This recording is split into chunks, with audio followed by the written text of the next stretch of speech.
Joining me now to discuss the situation is Tamara Alrifai, the Director of External Relations and Communications for UNRWA.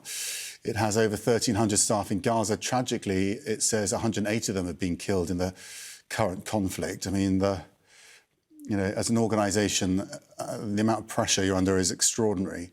And today you're under even more pressure because you've got this limited amount of aid getting in, which you've got to make best use of. Exactly, Max. We have been under a lot of pressure given the immense needs that have been arising since the first day of this conflict and the mass displacement. It's really the mass displacement that caused the biggest overcrowding in our shelters. We're talking about over 1 million people in 156 shelters that originally were schools of UNRWA, the largest UN agency in Gaza. And that overcrowding is compounded by, as you rightly said, the low number of trucks that have been coming in over the last 4 weeks with humanitarian supplies and food, medicines, and clean drinking water. Really appalling conditions that people have been living in on top of their losses and on top of their anxiety. What are your concerns over the next few days? Any truce is fragile. Your staff are working under those conditions. What sort of assurances are you getting? How do you expect things to unfold if there is some sort of incident between the two sides and suddenly the truce is over? I mean, what are your plans for that?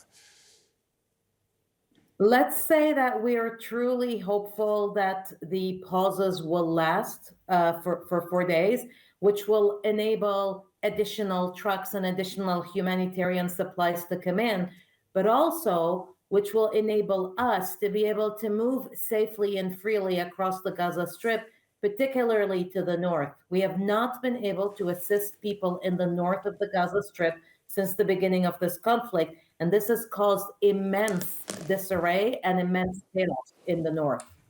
The IDF, as we understand it, are advising people not to go to the north. You can see why people do want to go to the north, to see their homes and try and find family members, presumably. Are you allowed to go to the north?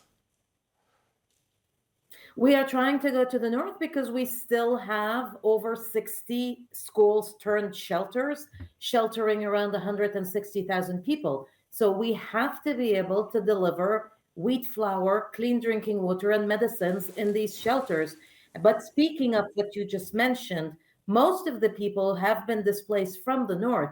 They want to use that respite to go and visit their homes and check whether they still hold or whether they're destroyed. So for us, it is extremely important not to impede the movement of people and not to restrict people to one part of the Gaza Strip south of Wadi Gaza.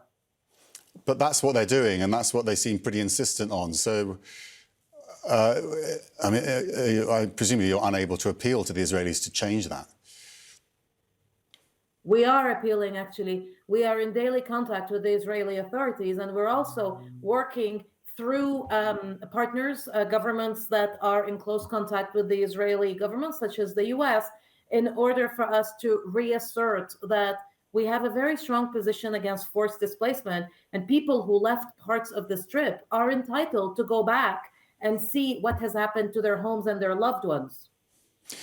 In terms of your aid needs, I mean, it does look like a lot of trucks going into Gaza today, but just explain to us why it's a drop in the ocean. Before this war, Gaza was under a blockade that really strongly limited what could go in and out of Gaza, whether it's supplies or people. But back then already, 500 trucks came into Gaza daily with commercial supplies for grocery stores and the market, and also humanitarian supplies, because a big portion of the population in Gaza lived on food assistance by UNRWA, the largest UN agency on the Strip. Plus, there was at least 45 trucks of fuel that went in every day. Since the beginning of this conflict, we've had an average, or maybe at best, 50 or 60 trucks of humanitarian supplies. So it's 50-60 versus 500, 50-60 of strictly humanitarian supplies versus humanitarian and commercial supplies.